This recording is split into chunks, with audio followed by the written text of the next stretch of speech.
Kantor Pelayanan Pajak Pratama Curup melaksanakan forum komunikasi publik digelar Kantor KPP Pratama Curup Selasa 21 November 2023. Hingga 20 November 2023, KPP Pratama Curup berhasil menghimpun penerimaan pajak senilai Rp231,07 miliar.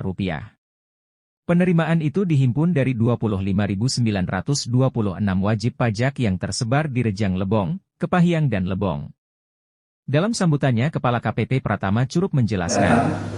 Di aula KPP Pratama Curup ini, ya inilah aula kami yang ya tidak begitu luas, tapi ya kita optimalkan untuk pemanfaatannya.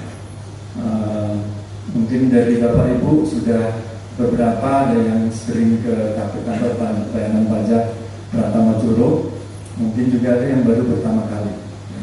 Ya, sebagai gambaran, inilah kantor kami yang mengelola penerimaan pajak pusat. Ya, dari sisi penerimaan pajak, dari sisi pengelola pajak itu secara umum dibagi menjadi dua, yaitu pajak pusat yang mengelola adalah kami, Direktorat Jenderal Pajak di bawah Kementerian Keuangan. Kemudian yang kedua adalah pengelolanya pemerintah daerah. Ya. Jadi karena kita pajak pusat, setelah setoran pajak pusat tentu ke APBN. Ya. Nah, APBN ini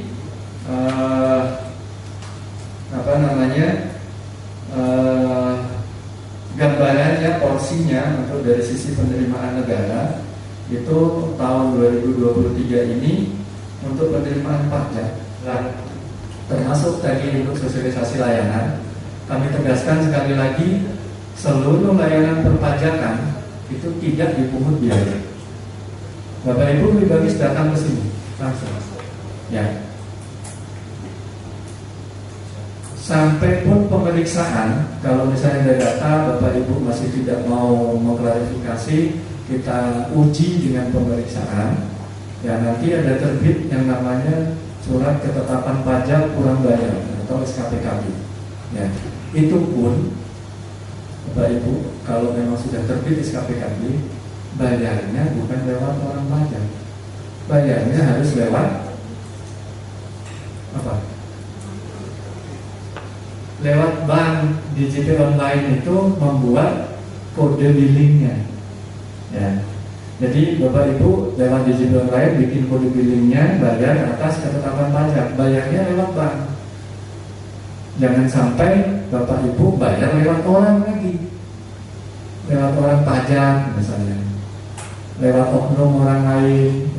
Jangan, bayarnya harus ke perbankan. Dan pastikan setiap pembayaran Bapak Ibu memperoleh yang namanya NTPN, nomor transaksi penerimaan negara. Kurang lebihnya saya mohon maaf. Saya akhiri, wabillahi hidayah. Wassalamualaikum warahmatullahi wabarakatuh. Penerimaan awal kita Rp232 miliar. Sehingga, penerimaan pajak kita sudah mencapai 99,01%. Tapi, setelah target penerimaan dinaikkan menjadi Rp250 miliar, maka capaiannya turun menjadi 92%, jelas Kepala KPP Pratama Curup, Imam Kasroi dalam Forum Komunikasi Publik atas Standar Pelayanan 2023 di kantor KPP Pratama, jelasnya. Forum Komunikasi Publik itu dihadiri Asisten 3 Setdakap, DRS Sumardi, MEC, BPN, BPS, MUI, Direktur RS Asalam, Vera Oktari Pizza Zaza, Anggi dari Kafi Air Lanang, Yayen, Poltekes, serta Kadis DPMPTSP Lebong, Saputra. Diakui Imam Kasroi, dari dana APBD 2023 Rejang Lebong tercatat anggaran pendapatan senilai Rp990 miliar dan dana transfer pusat mencapai Rp908,88 miliar. Sedangkan pajak terhimpun per 20 November 2023 dari 14.593 wajib pajak itu baru Rp162,67 miliar. Sementara total wajib pajak Rejang Lebong sebanyak 56.047. Begitu juga dengan Kepahyang. Penerimaan APBD 2023 sebesar Rp689 miliar. Transfer dana pusat 647 miliar rupiah. Penerimaan pajak per 20 November 2023 baru 34,35 miliar rupiah dari 7.090 wajib pajak. Total wajib pajak Kepahyang mencapai 27.000. Penerimaan dari Lebong per 20 November 2023 mencapai 34,5 miliar dari 4.293 wajib pajak. Karena website Pemkab Lebong tidak bisa dibuka, maka kita belum mendapatkan data terkait APBD Lebong tahun 2023, tutur Imam Kasroy. Dikatakan, pajak yang dihimpun negara itu digunakan kepentingan pembangunan negara. Sehingga pajak merupakan kontribusi wajib warga untuk kemakmuran negara. Ketika diwawancara oleh reporter tim Media Center Rejang Lebong, Imam Kasra mengatakan, sudah saya sampaikan bahwa saya lebih mengedepankan untuk edukasi pajakan. Jadi untuk mengedepankan meningkatkan kesadaran perpajakan dari masyarakat, kami akan mengedepankan edukasi perpajakannya supaya masyarakat ini paham dari sisi pemahaman. Yang kedua dari sisi pelayanan, seperti mana tema hari ini adalah pelayanan standar pelayanan di KPP. Kita tingkatkan selalu pelayanan kepada wajib pajak supaya wajib pajak dalam memperoleh layanan perpajakan dia bagus, meningkat, otomatis kesadarannya akan meningkat. Kemudian yang ketiga dari sisi penyampaian manfaat dari pajak, bahwa pajak itu bukan untuk pusat saja, tapi akan kembali lagi ke masyarakat, kembali lagi ke masyarakat secara tidak langsung dalam bentuk bagi pendidikan gratis, fasilitas umum, keamanan dan lain sebagainya yang kita nikmati bersama. Nah, kemudian yang berikutnya juga kita menjalin kerjasama dengan pihak-pihak terkait, teman-teman wartawan, dengan teman-teman Pemda untuk meningkatkan perekonomian, karena pajak itu tidak bisa lepas dari ekonomi suatu daerah maju, pajak pasti akan meningkat.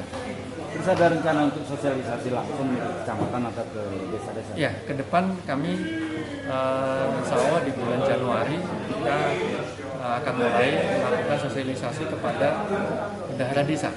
Kepada perangkat desa nanti rencananya kami akan bekerjasama dengan dinas PND, dengan PND dan dengan teman-teman BKD untuk sosialisasi masalah perpajakan terkait dengan APBDes. Karena APBDes ini kan tiap tahun meningkat, jadi aspek perpajakannya harus kita kawal dan kita beritahu kepada pengelolanya supaya bisa mengelola ini dengan benar sesuai aturan. Tidak sosialisasi langsung dengan bendahara desa kita lakukan, kemudian dengan bendahara perangkat daerah. Nah, mungkin saya terbuka untuk teman-teman juga kalau dari asosiasi butuh untuk sosialisasi perpajakan, silahkan hubungi ke kantor pajakan. Pak, kalau per hari ini target kita berapa penerimaan? Penerimaan untuk di KPP Pertama Curug, realisasinya per hari ini sudah 99,36% dari target awal. Jadi kami target awal sekitar 232 miliar. Pada akhir pekan kemarin dinaikkan lagi jadi 250 tadi. Jadi per hari ini dari target awal kita sudah 99%. Kalau dari target baru kita sudah 92%. Nah, insya Allah dengan dukungan dari masyarakat semua, teman-teman semua, insya Allah mudah-mudahan nanti di Desember pekan kedua pertengahan sudah tercapai yang 250 miliar. 92% itu berapa Pak nominalnya? Nominalnya per hari ini 231 miliar. Dari ya, tiga kabupaten. Dari 3 kabupaten. 200 dari target 250 miliar sudah terrealisasi per hari ini 250 miliar lagi dari 3 kabupaten. Sedikit lagi. Jadi mohon bantuannya teman optimis misalnya untuk pajak pusat kita akan naik. Tapi dari sisi lain nanti harapannya pasti tadi saya sampaikan target tahun depan penerimaan pajak naik yang tahun ini di APBN perubahan 1.818 triliun, tahun depan menjadi 1.989 triliun. Otomatis tahun depan pasti target untuk tahun juga kita pasti juga naik. Ya, tapi saya optimis nanti dengan edukasi, dengan dukungan semuanya, dengan dukungan teman-teman, kita bisa mencapai penerimaan tahun depan. Pak, dari sekian banyak wajib pajak tadi Pak, yang paling banyak menyumbangkan pajak tadi Pak, sektor apa sektor? Kalau kami sektornya pasti perdagangan. Ya, perdagangan yang paling besar. Kemudian yang kedua dari sektor pemerintahan, jadi bendahara-bendahara itu.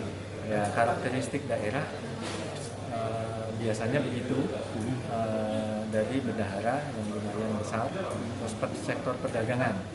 Ini kan karena kita daerah penghasil bumi, kopi dan teh, mereka pengepulnya, pengepulnya yang besar. Kalau petani-petaninya relatively penghasilannya masih kecil, tapi penampung pengumpul inilah yang besar. Makanya kalau sudah ke sektor penampung itu sudah sektor perdagangan.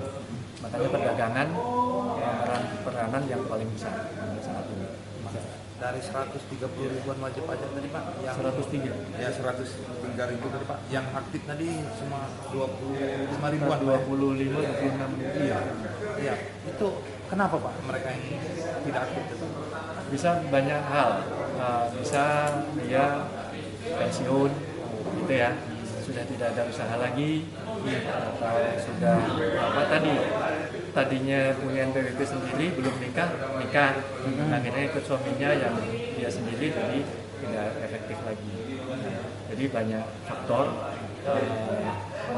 bisa aja double, misalnya pada saat daftar sendiri, ternyata di kantor yang baru didaftarin lagi. Nah, maksudnya yang double ini satu kita efektifkan. Jadi bisa banyak faktor. Yang seperti itu Pak, yang model double tadi, ada himbauan Pak untuk digabungan kayak suami istri tadi? Ya, jadi balik lagi kalau untuk NPWP yang suami istri itu pilihan masing-masing. Gitu. Kalau mau simple ya gabung dengan suaminya. Tapi kalau mau melaksanakan sendiri kan itu domain pribadi masing-masing. Karena itu ranah privat masing-masing, boleh milih sendiri-sendiri, silakan. Kembali lagi ke individu. Tapi secara aturan defaultnya itu suami. Jadi kalau nanti bagaimana kalau suami, nah kalau istrinya ada transaksi, dia pakai NPWP-nya suami. Apalagi yang nggak aktif tadi ya Pak. Untuk kalau yang nggak aktif biasanya udah nggak perlu dipakai lagi. Nanti kalau memang misalnya kan kondisi banyak, suaminya meninggal, ya, nanti jangan memakai NPWP suaminya sudah meninggal, tapi pakai lagi yang NPWP istri sendiri yang tadi kita istilahnya di non efektifkan. Suatu saat bisa kita aktifkan lagi. Pak, satu lagi Pak, terkait pemadanan Pak, progresnya seperti apa? Nah tadi untuk pemadanan NIK untuk orang pribadi sudah saya sampaikan, alhamdulillah dari sekitar orang pribadi sekitar 20 ribuan targetnya ya sekitar 22 ribu itu sudah kalau dikurangi 3.000 ya sudah 18.000 yang sudah melakukan validasi atau pemutakhiran NIK menjadi NPWP. Yang 3.000 ini kemungkinan dia sudah pindah domisili, ya. Kemungkinan juga mungkin tadi case-nya sebenarnya dia sudah punya NPWP yang lain dan sudah sudah validasi. Jadi ini tugas kami sampai akhir tahun, nah itu yang kurang dari 3.000 lah yang kami tadi itu untuk iniin satu persatu. Nanti kalau yang kita identifikasi kalau dia karyawan, ya kita lewat memberi kerjanya untuk pemadanan. Dan ini mohon untuk teman-teman bantuan teman-teman dari awak media, mohon bantuannya juga untuk selalu mohon bantuannya untuk bantu mengingatkan masyarakat untuk melakukan pemadanan NIK atau NPWP. Karena itu kaitannya nanti dengan layanan publik. Kalau perizinan nanti pakai NIK dan itu akan nyambung ke server kita. Kalau nanti belum valid, belum padan, kita Kalau izinnya kan tertolak. Itu per 1 Januari berlakunya. Iya, per 1 Januari 2024. Oke. Terima kasih sekali lagi. Kita mengambil tema, bersama pajak membangun negeri memupuk gotong royong. Dari tim Media Center Rejang Lebong melaporkan.